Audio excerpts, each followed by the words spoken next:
बऱ्याच समाजामध्ये आरक्षणाच्या विषयावर आता राज्याचे मुख्यमंत्री आणि सरकार ह्या दोन्हीमध्ये गेले अनेक दिवसापासून आरक्षणाच्या विषयावर लढाई चालू आहे. हे चालत असताना हैदराबाद गॅजेट हा जे विषय आहे की गेली 1969 पासून हैदराबाद गॅजेटमध्ये मराठा समाज हा कुणबीत होता अशा प्रकारचं एक शासनाने एक JR काढला आणि हैदराबाद गॅजेटमध्ये त्यावेळी त्या गॅजेटमध्ये वंजारी समाज हा ST मध्ये आरक्षण आहे. एक बऱ्याच राज्यामध्ये आम्ही वंजारी समाज हा ST मध्येच आरक्षण आहे आणि ST मध्ये आरक्षण असल्यामुळं आम्ही समाजाच्या वतीने वंजारी समाजाच्या वतीने अनेक वेळा बैठक घेतल्या, अनेक वेळा याच्यावर चिंतन चालू आहे की आपण काय केलं पाहिजे. आता खऱ्या अर्थाने त्याला कुठेतरी या मागणीला सूर धरलेला आहे आणि हे होत असताना म्हणजे त्यात वंजारी समाज असेल, त्यात धनगर समाज असेल, त्यात बंजारा समाज असेल, या सगळ्या जातीच्या 2-3 जाती ST प्रवर्गात यांनी मागणी केली. म्हणजे मागणी उगाच नाही केली. शासन जर एका समूहाचा हैदराबाद गॅजेटमध्ये समावेशन होत असेल तर त्याच गॅजेटमध्ये आमची जात आहे. हैदराबाद गॅजेट जो आहे त्याच्यामध्ये आमची सुद्धा जात आहे. त्याच्यामध्ये वंजारी समाज ST मध्ये, धनगर समाज ST मध्ये, बंजारा समाज ST मध्ये, हे सगळे VJT मधले प्रभाग. म्हणजे परिस्थिती जर बघितली आजही आम्ही त्या 4-5 राज्यामध्ये आम्ही ST मध्ये असल्यामुळं आणि तो हैदराबाद गॅजेटचा जो एवढा मोठा भाऊ झाला त्याच्यामध्ये आणि त्याच धर्तीवर राज्य शासनाने तो JR काढलाय. मग त्याच JR मध्ये वंजारी समाज ST मध्ये असल्यामुळं या महाराष्ट्रातल्या वंजारी समाजाचं एकच मागणं आहे की आम्हाला आता STचं आरक्षण मिळालं पाहिजे. याच्यामुळे महाराष्ट्रामध्ये अनेक जिल्ह्यात, अनेक तालुक्यात गाव लेवलला बैठका चालू झाल्या. मी तमाम वंजारी समाज बांधवांना विनंती करेन, हा समाज ऊसतोड कामगार आहे, हा समाज कष्टकरी, हा म्हणजे यांना जेवण्याचा जर वेळ सोडला आणि झोपण्याचा वेळ सोडला तर हे 24 घंटे कष्ट करणारा हा समाज आहे.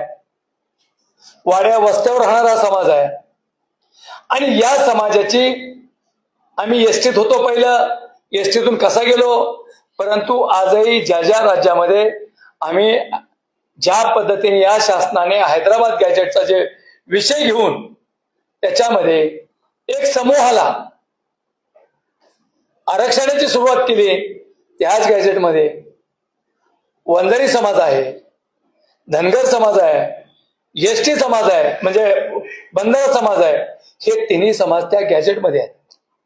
आणि त्याच्यावर आमची एकच मागणी आहे शासनाला की आम्हाला आता कसल्याही परिस्थितीमध्ये आमची ST मध्ये आमचा समावेश झाला पाहिजे, STचं आरक्षण आम्हाला मिळालं पाहिजे. त्याच्यामुळं आता महाराष्ट्रात आंदोलन सुरू होणार. वंजारी समाज हा खूप आक्रमक आहे. आजही महाराष्ट्रामध्ये वंजारी समाजाने आंदोलन जर केलं तर ते कधीही व्यापक, कधी न विसरणार आंदोलन असतं. मुंडे साहेबांनी संघर्ष करायला शिकवलाय आणि गेली अनेक वर्ष झालं आम्ही हे काम करतोय महाराष्ट्रामध्ये.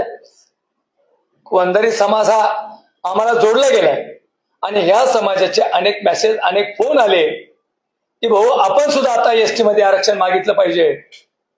ज्या पद्धतीने एका समूहाला शासनाने ते आरक्षण दिलं गेलं त्याच गॅजेटमध्ये आम्ही सुद्धा आहोत.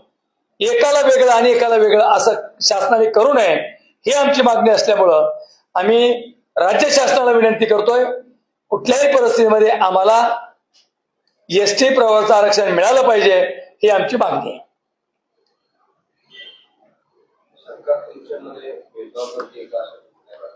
नाही, आता आम्ही मागणी केली. त्यांनी मराठा समाजाने लाखोचे मोर्चे काढले म्हणून त्यांना आरक्षण दिलं, हैदराबाद गॅजेट लागू केलं. म्हणजे एखादं जर रस्त्यावर उतरून जर न्याय मिळत असेल तर आम्ही सुद्धा रस्त्यावर उतरायला वेळ लागणार नाही. आमची शासनाला विनंती आहे की आम्हाला हे करण्याच्या अगोदर जर तुम्ही एसटी मधून आरक्षण दिलं तर तुमचे मनापासून, राज्याच्या मुख्यमंत्र्यांच्या मनापासून आम्ही आभार मानू. पण आता महाराष्ट्रामध्ये या विषयाच्या राज्य शासनाच्या माध्यमातून बैठका सुरू झाल्या. मी खास वंजारी समाजाला आवाहन करेन, बाबा ही अस्तित्वाची लढाई आहे. हे जर आपल्याला आरक्षण मिळालं, आपण कोणाचंही आरक्षण मागत नाहीत. जे जे दुसऱ्या राज्यामध्ये आरक्षण आहे तेच आरक्षण आम्हाला मागतोय आम्ही. ज्या पद्धतीने एका समूहाला तुम्ही आरक्षण दिलं आणि त्याच पद्धतीने आम्हाला एसटी प्रवाराचं आरक्षण मिळालं पाहिजे. आम्ही चुकीची मागणी करत नाही. आमची जी मागणी आहे, जास्त मागणी आहे, फक्त एवढंच आहे, आम्ही आजच्या वेळी शांततेत आरक्षण मागतोय. पुढच्या वेळी म्हणजे जो येणारा वेळ असेल, राज्याच्या मुख्यमंत्र्यांना मी आवाहन करेन की कोणत्याही एका जातीवर, एका समूहावर निर्णय घेऊ नका. जर आम्ही त्या गॅजेटरमध्ये एसटी आहेत तर आम्हाला एसटीचं आरक्षण मिळालं पाहिजे. नसता कसं घ्यायचंय हे आम्हाला माहिती आहे. आम्ही घेतल्याशिवाय स्वस्त बसणार नाही. आता थोड्या दिवसामध्ये आम्ही एक कमिटी स्थापन करतोय आणि एक शिष्टमंडळ घेऊन राज्याच्या मुख्यमंत्र्याला आम्ही निवेदन देतोय. मुख्यमंत्र्यांना निवेदन दिल्यानंतर त्यांना सांगणार आहे, मुख्यमंत्र्याला बोलणार आहे, साहेब तुम्ही एका समूहाला एक न्याय देऊ शकता आणि एका समूहावर अन्याय करू शकता, असं कुठेही होणार नाही. त्यामुळे कुठल्याही परिस्थितीमध्ये आम्हाला एसटीतून आरक्षण मिळालं पाहिजे ही आमची भूमिका असल्यामुळे आम्ही उगाच मागत नाहीत.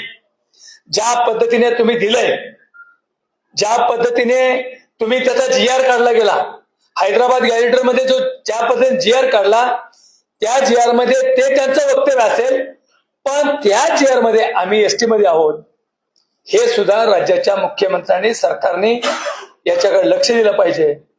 आज फक्त प्रेस आहे, आता बैठका सुरू झाल्यात. महाराष्ट्रामध्ये वंजारी समाज किती आक्रमक आहे या महाराष्ट्रातल्या सगळ्या जनतेला माहिती आहे.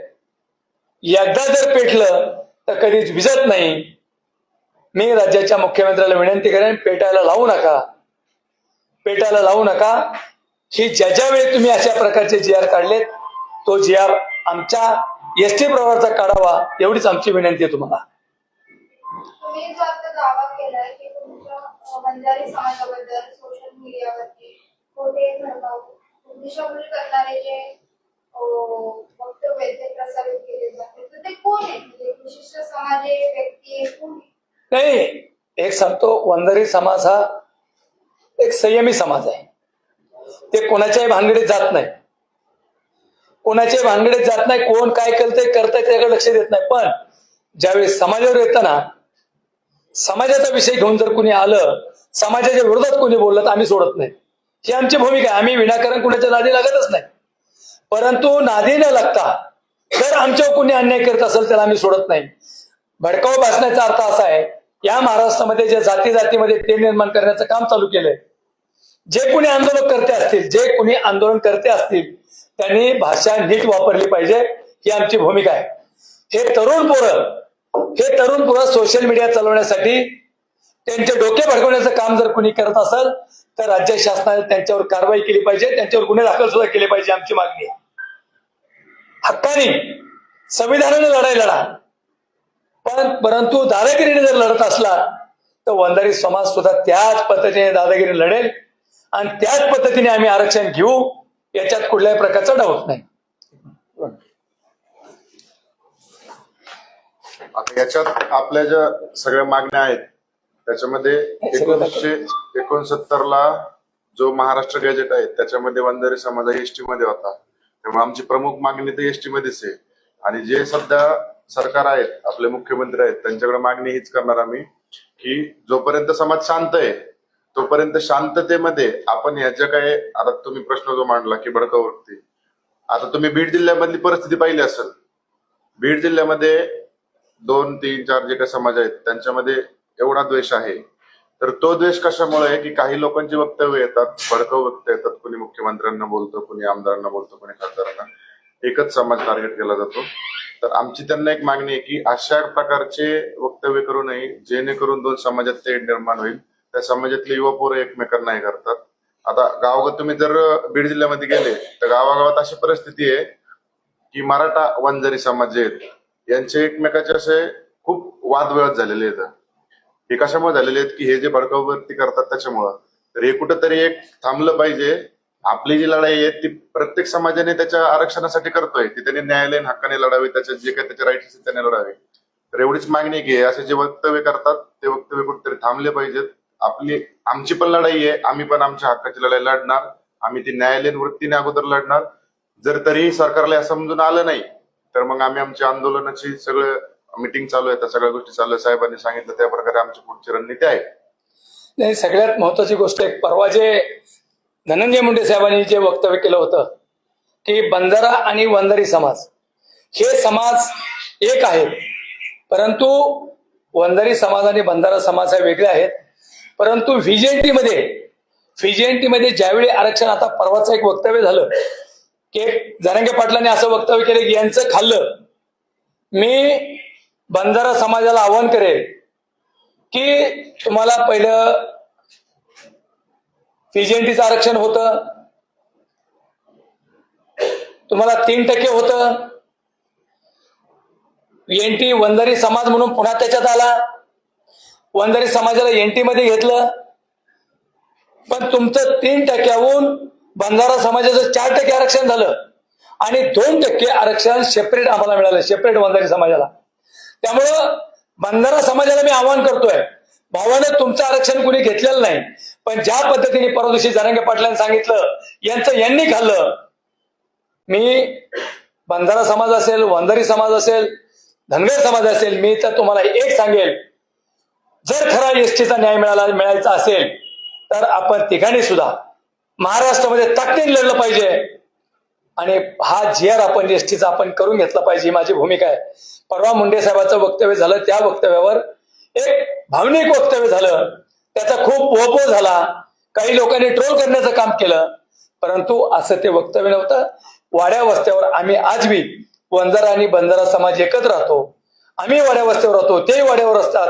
लोकनेते मुंडे साहेबांच्या माध्यमातून जो समाज जोडला गेला, तो समाज आणि वंजारी समाज गेले अनेक पिढ्या सोबत असल्यामुळं ते वक्तव्य त्यांच्या तोंडातून गेलं असेल, भाऊ एक आहे, परंतु त्याचं एक मीडिया ट्रायल करून टाकली. मी बंजारा समाज बांधवांना विनंती करेल हात जोडून की बाबा अशा प्रकारचा काही विषय नाहीये. परंतु आजही माणूस बोलता बोलता म्हणतं आम्ही एक आहोत, परंतु काही दुष्ट मंडळी बंजारा आणि वंजारा समाजात वाद लावण्याचं काम करते आणि ते वाद लावण्याचं काम आपण सगळ्या कार्यकर्त्यांनी त्याला जागेवर दाबलं पाहिजे. कोणाचं न ऐकता आपली लढाई, आपलं आरक्षण याच्याकडे लक्ष केंद्रित केलं पाहिजे, एवढीच माझी विनंती. धन्यवाद.